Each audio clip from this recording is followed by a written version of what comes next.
வணக்கம். ஆகாஷவாணி.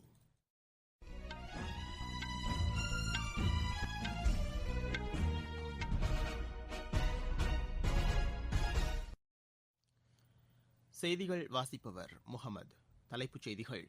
இந்தியாவின் இரும்பு மனிதர் என்று அழைக்கப்படும் சர்தார் வல்லபாய் பட்டேலின் பிறந்த தினத்தை முன்னிட்டு வரும் 31ஆம் தேதி குஜராத்தில் நடைபெறும் கொண்டாட்டங்களில் பிரதமர் திரு நரேந்திர மோடி கலந்து கொள்கிறார்.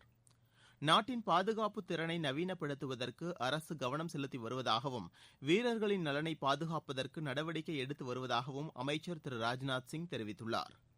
தமிழக நெடுஞ்சாலை திட்டங்கள் தொடர்பாக முதலமைச்சர் திரு எடப்பாடி பழனிசாமியுடன் மத்திய சாலை போக்குவரத்து மற்றும் நெடுஞ்சாலைத்துறை அமைச்சர் திரு நிதின் கட்கரி ஆலோசனை நடத்தினார்.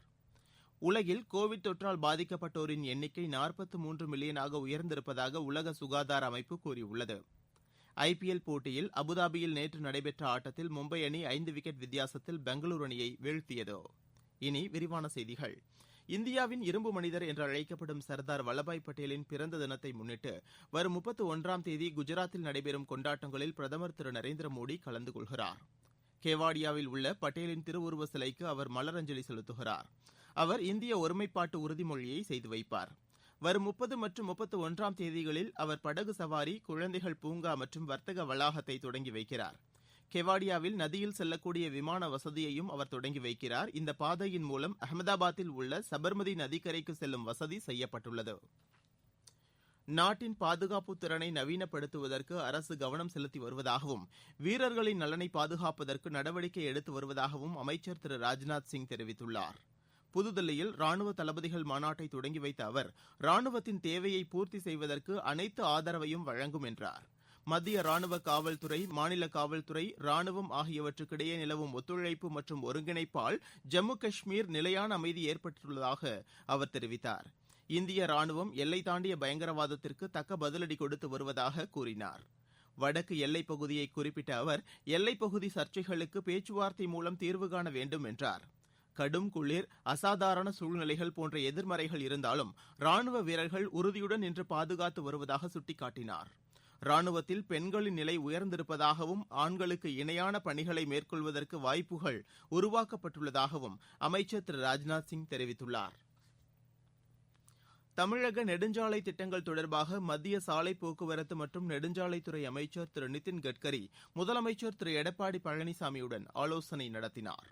சென்னையில் நேற்று நடைபெற்ற இந்த ஆலோசனைக் கூட்டத்திற்கு பின்னர் செய்தியாளர்களிடம் பேசிய மத்திய அமைச்சர் தமிழகத்தில் நெடுஞ்சாலை திட்டங்கள் குறித்து முதலமைச்சருடன் விவாதித்ததாக கூறினார். நெடுஞ்சாலை திட்டங்களுக்கு நிலம் கையகப்படுத்தும் போது ஏற்படும் சிக்கல்களுக்கு தீர்வு காணப்படும் என முதலமைச்சர் தம்மிடம் உறுதியளித்துள்ளதாக கூறிய திரு நிதின் கட்கரி கூடுவாஞ்சேரி செட்டிப்புண்ணியம் நெடுஞ்சாலை விரிவாக்கம் குறித்து முதலமைச்சருடன் பேசியதாக கூறினார்.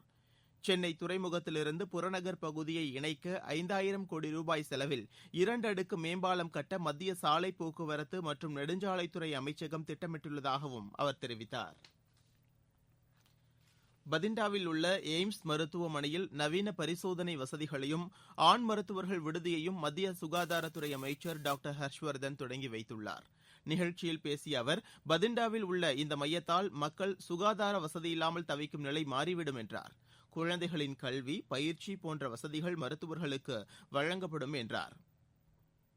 மக்களுக்கு சூப்பர் ஸ்பெஷாலிட்டி மருத்துவமனையால் பல்வேறு நோய்களுக்கு சிகிச்சை செய்ய முடியும். நாடு முழுவதும் உள்ள எய்ம்ஸ் மருத்துவமனைகளின் எண்ணிக்கை 6லிருந்து 22ஆக உயர்த்தப்பட்டுள்ளதாக அவர் தெரிவித்தார். தற்போது உள்ள 75 மருத்துவமனைகள் தரமான மருத்துவம் மேற்கொள்வதற்கு ஏதுவாக தரம் உயர்த்தப்படும் என்று திரு ஹர்ஷ்வர்தன் தெரிவித்துள்ளார். ஷாங்காய் ஒத்துழைப்பு கூட்டமைப்பு நாடுகளின் வர்த்தக அமைச்சர்கள் மாநாடு நேற்று நடைபெற்றது. காணொலி காட்சி மூலம் நடைபெற்ற இந்த மாநாட்டில் பேசிய வர்த்தகத்துறை அமைச்சர் திரு பியூஷ் கோயல் வர்த்தகம் மற்றும் முதலீடுகளை அதிகரிப்பதற்கு எடுக்கப்பட வேண்டிய நடவடிக்கைகள் குறித்து எடுத்துரைத்தார். கோவிட் தொற்று காலத்திற்கு பின்னர் முதலீடுகளை அதிகரிப்பதற்கு ஒத்துழைப்பு தேவை என்றார். இந்த உச்சிமாநாட்டின் இறுதியில் 4 தீர்மானங்கள் இயற்றப்பட்டன. மருத்துவ வசதிகள் மற்றும் பலதரப்பட்ட வர்த்தக நடவடிக்கைகளை ஊக்கப்படுத்தும் உடன்பாடுகள் தேவை என்று வலியுறுத்தப்பட்டுள்ளது. அறிவுசார் சொத்துரிமை அடிப்படையிலான வர்த்தகம் மேற்கொள்ளுதல் குறித்தும் இந்த மாநாட்டில் ஆலோசிக்கப்பட்டது. இந்த மாநாட்டில் வர்த்தகத்துறை இணையமைச்சர் திரு ஹர்தீப் சிங் பூரி பங்கேற்றார். இதில் ஷாங்காய் ஒத்துழைப்பு கூட்டமைப்பின் பொதுச் செயலாளர் மற்றும் Kyrgyzstan, Kazakhstan, Pakistan, Russia, Tajikistan மற்றும் உஸ்பெகிஸ்தான் ஆகிய நாடுகளின் அமைச்சர்கள் பங்கேற்றனர். 15வது நிதிக்குழு தலைவர் திரு என் கே சிங் மற்றும் உறுப்பினர்கள் காணொலி காட்சி மூலம் 12வது நிதிக்குழு தலைவராக இருந்த திரு சி ரங்கராஜன் மற்றும் 13வது நிதிக்குழு தலைவராக இருந்த திரு விஜய் கேல்கர் ஆகியோருடன் நேற்று ஆலோசனை நடத்தினார். திரு என் கே சிங் தலைமையிலான இந்த ஆணையம் 2021 முதல் 2026 ஆண்டு வரையிலான அறிக்கையை நாளை சமர்ப்பிக்க வேண்டும். கோவிட் தொற்று பாதித்த காலத்தில் இந்த அறிக்கை தயாரிக்கப்பட்டுள்ளதற்கு முந்தைய நிதிக்குழு தலைவர்கள் பாராட்டு தெரிவித்துள்ளனர். இந்த ஆண்டு ஏப்ரல் 1ஆம் தேதி முதல் அக்டோபர் 27ஆம் தேதி வரையிலான காலத்தில் 39 லட்சம் வரி செலுத்துவோருக்கு தர வேண்டிய 1,26,909 கோடி ரூபாய் கூடுதல் கட்டணம் திருப்பி அளிக்கப்பட்டுள்ளதாக மத்திய நேரடி வரி வசூல் வாரியம் தெரிவித்துள்ளது. இது தொடர்பான டுவிட்டர் பதிவில் தனிநபர் வருமான வரி செலுத்தியவர்களில் 37,21,000 பேருக்கு தர வேண்டிய கூடுதல் கட்டணம் 34,532 கோடி ரூபாய் திருப்பி செலுத்தப்பட்டுள்ளதாக கூறப்பட்டுள்ளது. 1,92,000 தனியார் நிறுவனங்களுக்கு தர வேண்டிய கூடுதல் கட்டணம் 92,376 கோடி ரூபாய் திருப்பி செலுத்தப்பட்டுள்ளதாகவும் வாரியம் கூறியுள்ளது. நீங்கள் கேட்டுக்கொண்டிருப்பது ஆகாஷவாணியின் செய்தி அறிக்கை. கோவிட்-19ற்கு எதிரான போரில் நமக்கான 3 கவசங்கள். முகக்கவசம் அணிவோம், தனிநபர் இடைவெளியை கடைபிடிப்போம், கை மற்றும் முக சுத்தம் பராமரிப்போம்.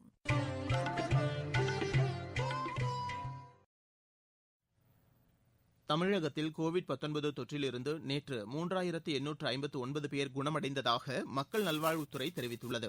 இதையடுத்து இதுவரை குணமடைந்தோர் எண்ணிக்கை 6,79,377 அதிகரித்துள்ளது. புதிதாக நேற்று 2,514 பேருக்கு இந்நோய் தொற்று உறுதி செய்யப்பட்டுள்ளது. அதில் 688 பேர் சென்னையைச் சேர்ந்தவர்கள். கடந்த சில நாட்களாக சென்னையில் இந்நோய் தொற்றால் பாதிக்கப்பட்டவர்களின் எண்ணிக்கை கணிசமாக குறைந்து வருவது குறிப்பிடத்தக்கது. 26,356 பேர் சிகிச்சை பெற்று வருகின்றனர். நேற்று மட்டும் சிகிச்சை பலன் அளிக்காமல் 35 பேர் உயிரிழந்தனர். வெங்காயம் தொடர்பான பிரச்சினை குறித்து அரசுடன் பேசுவதற்கு வெங்காயம் பயிரிடும் விவசாயிகள் குழு தில்லி செல்லும் என்று தேசியவாத காங்கிரஸ் கட்சித் தலைவர் திரு சரத்பவார் கூறியுள்ளார். வெங்காயம் ஏற்றுமதி மற்றும் இறக்குமதி தொடர்பான கொள்கை முடிவுகளை எடுத்து வருவதால் தற்போதைய நிலை குறித்து நடவடிக்கை எடுக்க வேண்டும் என்று அவர் கூறியுள்ளார். கடந்த 3 நாட்களாக வெங்காயம் ஏலம் விடுதல் பணிகளை மேற்கொள்ளும் நாசிக்கின் 12 சந்தைகளும் மூடி கிடப்பதால் வர்த்தகம் பாதிக்கப்பட்டுள்ளதாக திரு சரத்பவார் கூறியுள்ளார். வெங்காய விலையை கட்டுப்பாட்டில் வைப்பதற்கு சில்லறை வியாபாரிகளும் மொத்த வியாபாரிகளும் கையிருப்பு வைத்துக் கொள்வதற்கு அரசு அளவை நிர்ணயித்துள்ளது. உள்நாட்டு தேவைக்காகவும் நுகர்வோரின் பயனுக்காகவும் டிசம்பர் 31ஆம் தேதி வரை கொள்முதல் செய்யும் அளவு கட்டுப்படுத்தப்பட்டுள்ளதாக அரசு தெரிவித்துள்ளது. பாரத ஸ்டேட் வங்கி ஜப்பான் சர்வதேச கூட்டுறவு வங்கியுடன் $1 பில்லியன் அளவுக்கு கடன் உடன்பாடு செய்துள்ளது. இது தொடர்பான அறிக்கையில் இந்தியாவில் வாகன உற்பத்தியில் ஈடுபட்டுள்ள ஜப்பான் நாட்டு தொழில் வர்த்தகத்திற்கு தேவைப்படும் நிதி பரிமாற்றத்திற்காக இந்த ஏற்பாடு செய்யப்பட்டுள்ளதாக வங்கி தெரிவித்துள்ளது. இந்த உடன்பாட்டின்படி $600 மில்லியன் ஜப்பான் வங்கியின் மூலம் நிதியாக வழங்கப்படும். மீதியான $400 மில்லியன் நிதியை இந்த வங்கி கூட்டுறவில் செயல்படும் இதர வங்கிகள் கடனுதவியாக வழங்கும் என்று அறிவிக்கப்பட்டுள்ளது. பிரதமரின் சுயசார்பு திட்டத்தை செயல்படுத்துவதற்காக இந்த கடனுதவி பெறப்பட்டுள்ளதாக வங்கி கூறியுள்ளது. உலகில் கோவிட் தொற்றால் பாதிக்கப்பட்டோரின் எண்ணிக்கை 43 மில்லியனாக உயர்ந்திருப்பதாக உலக சுகாதார அமைப்பு கூறியுள்ளது. ஐரோப்பாவில் உயிரிழந்தவர்களின் எண்ணிக்கை கடந்த வாரம் 40% அதிகரித்துள்ளதாக தெரிவித்துள்ளது. ஐபிஎல் போட்டியில் அபுதாபியில் நேற்று நடைபெற்ற ஆட்டத்தில் மும்பை அணி 5 விக்கெட் வித்தியாசத்தில் பெங்களூரு அணியை வீழ்த்தியது. டாஸ் வென்ற மும்பை அணி முதலில் பந்து வீச தீர்மானித்தது. முதலில் களமிறங்கிய பெங்களூரு அணி 6 விக்கெட் இழப்பிற்கு 164 ரன் எடுத்தது. மும்பை அணி 20வது ஓவரில் 5 விக்கெட்டுகளை இழந்து 166 ரன் எடுத்தது. இன்று துபாயில் நடைபெறும் ஆட்டத்தில் சென்னை அணியும் கொல்கத்தா அணியும் மோதுகின்றன. மீண்டும் தலைப்புச் செய்திகள்.